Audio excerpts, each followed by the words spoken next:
بسم اللہ الرحمن الرحیم جی نیکسٹ ہمارا سبجیکٹ ہے اردو کی آج ہم نے سبق نمبر 3 کی ریڈنگ کرنی ہے، پیج نمبر 7 سے نکالنے، ٹھیک ہے، پیج نمبر 8 سے، ٹھیک ہے۔ اور سبق کا نام ہے حضرت ابو بکر صدیق رضی اللہ تعالیٰ عنہ، ٹھیک ہے۔ سب سے پہلے جو ہے میں حضرت ابو بکر صدیق کے بارے میں تھوڑی سی آپ کو ڈیٹیل بتا دیتی ہوں کہ آپ حضور پاک صلی اللہ علیہ وسلم کی بیوی حضرت عائشہ رضی اللہ تعالیٰ عنہ کے والد تھے، ٹھیک ہے، اور آپ کا نام ابو بکر تھا۔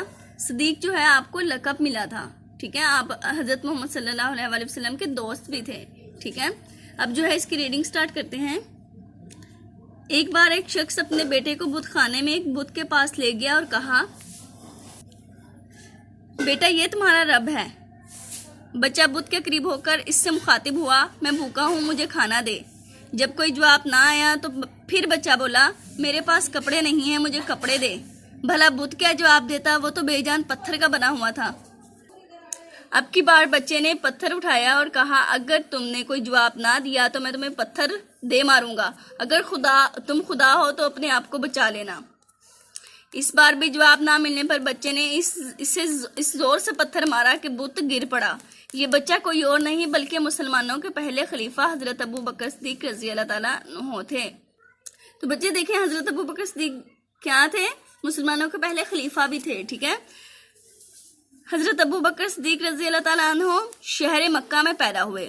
آپ صلی اللہ علیہ وسلم آپ رضی اللہ تعالیٰ عنہ کے والد کا نام عثمان بن عمر اور والدہ کا نام سلمہ تھا۔ آپ رضی اللہ تعالیٰ عنہ کے والدہ نے آپ کا نام عبد الکعبہ رکھا تھا، ٹھیک ہے، عبد الکعبہ آپ کا نام رکھا گیا تھا۔ جب آپ رضی اللہ تعالیٰ عنہ نے اسلام قبول کر لیا تو پیارے نبی حضرت محمد صلی اللہ علیہ وسلم نے آپ رضی اللہ تعالیٰ عنہ کا نام بدل کر عبداللہ رکھ دیا۔ عبداللہ کا مطلب ہے اللہ کا بندہ۔ کیا نام رکھا تھا؟ عبداللہ رکھا تھا، اور عبداللہ کا مطلب ہے اللہ کا بندہ۔ حضرت ابو بکر صدیق رضی اللہ عنہ سچے اور دیانتدار صحابی رسول تھے۔ صحابی کون ہوتے ہیں؟ جن لوگوں نے اپنی زندگی میں حضور پاک صلی اللہ علیہ وسلم کو دیکھا اور ان کے ساتھ بیٹھے، ٹھیک ہے، ان کے ساتھ اپنی زندگی گزاری۔ آپ رضی اللہ تعالیٰ عنہ نیک، سخی دل، نرم دل اور نرم مزاج انسان تھے۔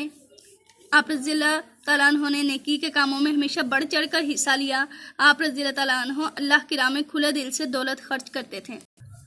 آپ رضی اللہ تعالیٰ عنہ سب لوگوں کے ساتھ پیار محبت سے پیش آتے، مہمانوں اور مسافروں کی خاطر تواضع کرتے، بھوکوں کو کھانا کھلاتے، یتیموں، بیواؤں، غریبوں اور مفلسوں کی مدد کرتے۔ انہی خوبیوں کی بنا پر اہل مکہ آپ رضی اللہ تعالیٰ عنہ کی دل سے عزت کرتے تھے۔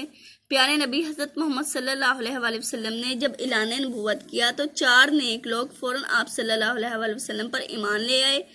حضرت ابو بکر صدیق رضی اللہ تعالیٰ عنہ انہی میں سے ایک تھے۔ انہوں نے بلا جھجک اسلام قبول کر لیا جب آپ نے نبوت کا اعلان کیا تھا، ٹھیک ہے۔ تو سب سے پہلے جو 4 لوگ آپ کے اوپر جو ایمان لے کر آئے تھے آپ کی باتوں پر، ان میں ایک حضرت ابو بکر صدیق رضی اللہ تعالیٰ عنہ تھے، ٹھیک ہے۔ یہاں پہ ہے کچھ نیا جانے۔ سب سے پہلے 4 افراد میں سے جنہوں نے اسلام قبول کیا، ان میں سے 3 کا تعلق حضرت محمد صلی اللہ علیہ وسلم کے گھرانے سے تھا۔ ایک تو حضرت ابو بکر صدیق تھے، باقی 3 کون سے تھے؟ وہ حضرت خدیجہ رضی اللہ تعالیٰ عنہ تھی، آپ کی وائف۔ دوسرے نمبر پہ حضرت علی رضی اللہ تعالیٰ عنہ، یہ آپ کے چچا زاد بھائی تھے، اور حضرت زید بن حارث رضی اللہ تعالیٰ عنہ، ٹھیک ہے۔ یہ 3 لوگ یہ تھے، اور چوتھے جنہوں نے اسلام قبول کیا تھا وہ تھے حضرت ابو بکر صدیق رضی اللہ تعالیٰ عنہ، ٹھیک ہے۔ تو بچے یہاں تک آپ نے جسٹ ریڈنگ